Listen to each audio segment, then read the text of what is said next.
प्रश्न क्रमांक 11 दिलाय. एका चौकोनाच्या 4 कोनाची मापे तुम्हाला मापे दिलेत. एकाचं माप आहे 2x + 10, दुसऱ्याचं माप आहे 3x + 15, नंतर 4x - 30 आणि चौथा आहे बघा 2x - 20 2x - 20 आणि चौघांची बेरीज आपल्याला 360 लिहिता येते बरं का.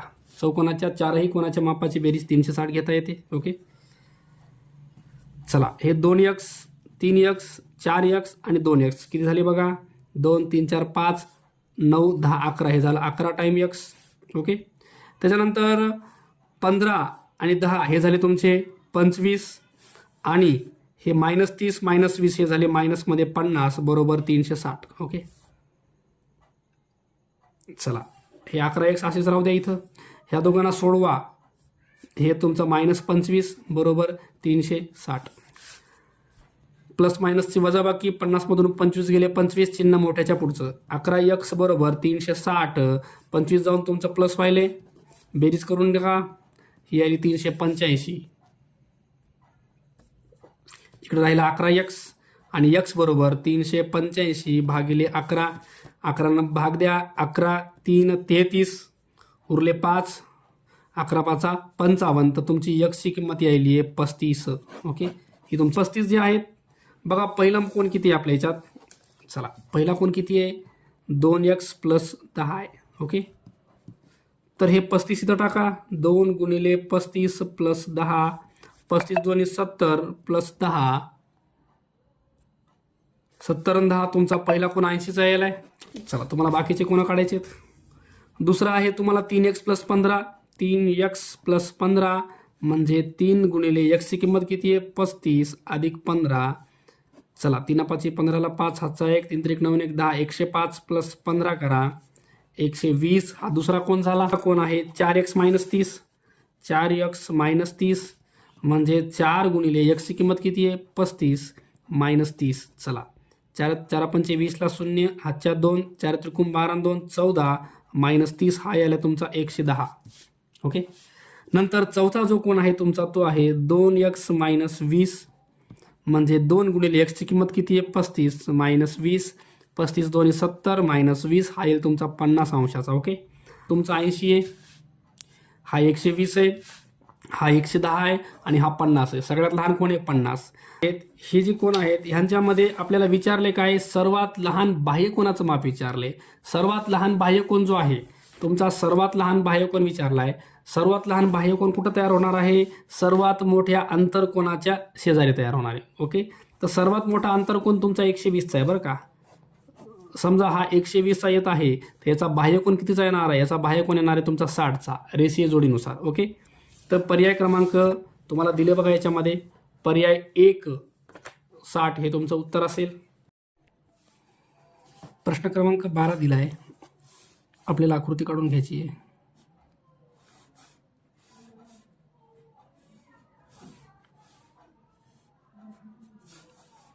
ह्या दोन बाजू सारख्या आहेत. हे कर्ण आहे तुमचा PT RS आणि Q. ओके, आता त्यांनी दिले काय TPQ हा जो कोण आहे तो दिला तुम्हाला 136 अंशाचा. ओके, त्याच्यानुसार तुम्हाला सांगितले PTQ हा कोण PQT ह्याला 1 रुपये, RQT हा वाला आणि RTQ हा वाला हे सगळे कोण तुमचे 1 रुपये बरं का. तुम्हाला RTS तुम्हाला इथला विचारला RTS हा काढायचा आहे तुम्हाला. ओके, तर आपण हा 136 आहे हे आणि हे इक्वल आहे त्याचं माप आणि याचं माप मी x पकडतोय बरं का. आता त्रिकोण PQT मध्ये तिघांची बेरीज 180 घेता येते. तिघं कोण आहेत बघा. हा x आणि 136 x आणि 136 तिघांची बेरीज 180. हे झालं 2 टाइम x 136ला पलीकडे नेलं 180 - 136 करा तर 2 टाइम x बरोबर हे तर 44. ओके, आणि x बरोबर 44 भागिले 2 करा तर x यायला तुमचा 22. ओके, म्हणजे इथला जो कोण आहे तो 22चा आहे आणि इथला पण तुमचा कोण x 22चा आहे बरं का. हा 22चा आहे, हा पण तुमचा 22चा आहे. पण इथलं माप आणि इथलं माप सारखं आहे त्याने आपल्याला तसं प्रश्नात दिलं बरं का. म्हणजे हा पूर्ण कितीचा यायला आहे हे 22 आणि 22 पूर्ण कोण यायला तुमचा 44चा. तसं हा पूर्ण कितीचा यायला आहे, हा पूर्ण यायला तुमचा 44चा. ओके, तर आता याच्यात काय बघा, हे 44 वर इक्वल आले, हा 136 यायला आहे, तर हा जो आहे हा तुमचा एवढा कोण जो आहे तो बरोबर 136 येतो बरं का. कारण अपोजिटचे हे दोघं जर इक्वल असले तर उरलेले हे दोघं एकरूप असणारच आहेत. किंवा 360 मधून 44, 136 आणि 44 या तिघांना जर तुम्ही वजा केलं 360 मधून तर हा तुमचा 136च येणार आहे. ओके, आता इथून आपल्याला इकडे जायचंय, कोण TRS ह्याचं माप काढायचंय. 136 आणि हा TRS हे दोघं रेषी जोडीमध्ये आहेत. 180 मधून 136 वजा करा, तुमचा TRS जो आहे तो 44 मापाचा येईल. आता ह्या ज्या दोन बाजू आहेत का ह्या समान मापाच्या आहेत. जर बाजू समान असतील तर ह्या बाजू समोरचा कोण हा वाला आणि ह्याच्या समोरचा कोण हा वाला हे दोघं एकरूप असतात. म्हणजे हे 44 आहेत तर हे पण 44. ओके, आता ह्याच्यामध्ये आपण त्रिकोणाच्या तिघांची बेरीज 180 घेणार आहेत. त्याच्यामध्ये हा 44 आहे, हा 44 आणि हा तिसरा कोण म्हणजे RTS. ओके, आपल्याला RTS काढायचा आहे. बघा, तर मी काय करतोय, अँगल RTS तुम्हाला काढायचा आहे. त्याच्यासाठी 180 मधून ह्या दोघांची बेरीज 44 44 88 वजा करूया आपण. चला, 10 मधून 8 गेले 2, 7, 17 मधून 8 गेले 9, तर हे तुमचा RTS जो आहे तो यायला 92 अंश मापाचा. ओके, पर्याय क्रमांक 4 हे तुमचं उत्तर असेल.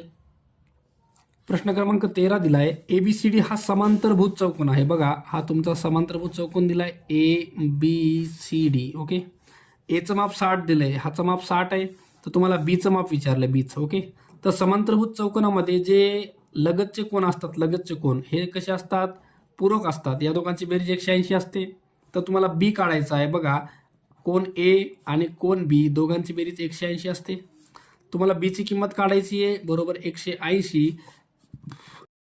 एची किंमत आहे तुमची 60, तर बी बरोबर 180 वजा 60, तर तुमचा बी कोण येईल 120 अंश मापाचा. ओके, तर पर्याय क्रमांक 2, पर्याय क्रमांक 3 हे तुमचं उत्तर असेल. प्रश्न क्रमांक 14 दिलाय, ABCD एक क्वाड्रिलॅटरल आहे. ABCD बघा, ABCD हा एक चौकोन काढला आपण, ABCD. आता यांनी काय म्हणले, ABBCCDDA ह्या सगळ्या बाजू कशा आहेत, एकरूप आहेत. ओके, त्याच्यानंतर AC आणि BD, AC आणि BD ह्यांचं सुद्धा माप कसं आहे, सारखंच आहे. म्हणजे ह्या दोघांचं माप सारखं आहे आणि ह्या बाजूचं माप सारखं आहे. तर हे जे तर चौकोन ABCD हा कोणत्या प्रकारचा चौकोन आहे, तर हा जो आहे हा चौरस म्हणता येईल बरं का, चौरस. प्रश्न क्रमांक 16 दिलाय, ज्या समांतरभुज चौकोनाचे कर्ण समान असून त्याच्या लगतच्या बाजू असमान आहेत अशा समांतरभुज चौकोनाला काय म्हणतात. तर हे बघा, कर्ण समान आहेत, हे कर्ण आणि हे कर्ण समान आहेत आणि लगतच्या बाजू ह्या तुमच्या समोरच्या बाजू सारख्या आहेत पण लगतच्या बाजू वेगळ्या आहेत, तर याला आयत म्हणता येतं. बरं, पर्याय 1 हे उत्तर असेल. प्रश्न क्रमांक 17 दिलाय, एका आयताची लांबी ही रुंदीच्या तिपटीपेक्षा 2 सेमीने जास्त आहे. बघा, दिलाय ही लांबी आणि ही रुंदी.